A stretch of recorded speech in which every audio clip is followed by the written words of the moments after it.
গেল বছর ভারতকে হারিয়ে টানা দ্বিতীয়বারের মতো অনূর্ধ্ব-১৯ এশিয়া কাপ জয় করে বাংলাদেশ অনূর্ধ্ব-১৯ ক্রিকেট দল, যাদের নিয়ে বড় স্বপ্ন দেখছেন অনেকে। তবে নিয়মিত টাইগার ক্রিকেটের খবর যারা রাখেন তাদের কাছে খুব একটা পরিচিত নন ইয়াং টাইগাররা। অন্যদিকে বাংলাদেশের বিপক্ষে হারলেও ভারতীয় দলের দুই তরুণ ওপেনার এখন বিশ্ব ক্রিকেটে আলোচিত। ১৪ বছর বয়সী বৈভব সূর্যবংশী আইপিএলে ৩৫ বলে সেঞ্চুরি করে আলোড়ন তৈরি করেছেন। একই আসর খেলা আরেক ওপেনার আয়ুষ মাত্রে ৪৮ বলে খেলেন ৯৪ রানের ইনিংস। ১৪ কিংবা ১৭ বছর বয়সে বিশ্বের সব নামি দামি বোলারদের তুলুধুলু করতে পারেন সূর্যবংশী মাত্রেরা। খেলেন ডর ভয়হীন ক্রিকেট, যে কারণে বিশ্ব ক্রিকেটের কিংবদন্তিরাও প্রশংসা করেন এই কিশোরদের। অথচ বাংলাদেশের দিকে তাকালে চিত্রটা ভিন্ন।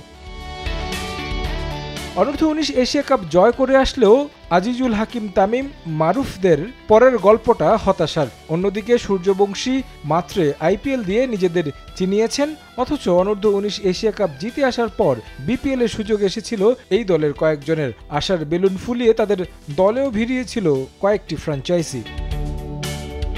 সেই দলের অধিনায়ক আজিজুল হাকিম তামিম রংপুর রাইডার্সের হয়ে খেলেছেন ৪ ম্যাচ, অথচ রান করেছেন মাত্র ৫, তাও ৩ ম্যাচে মেরেছেন ডাক। একই দশা বাকিদের ক্ষেত্রেও।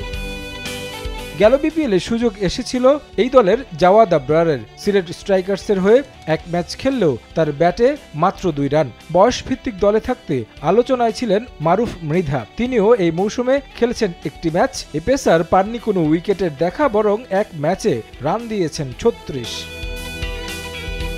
ভারতের বয়সভিত্তিক দল ও বাংলাদেশ দলের ক্রিকেটারদের পারফরমেন্স দেখলেই স্পষ্ট হয় দুই দেশের ক্রিকেট কাঠামোর পার্থক্যটা কত বড়।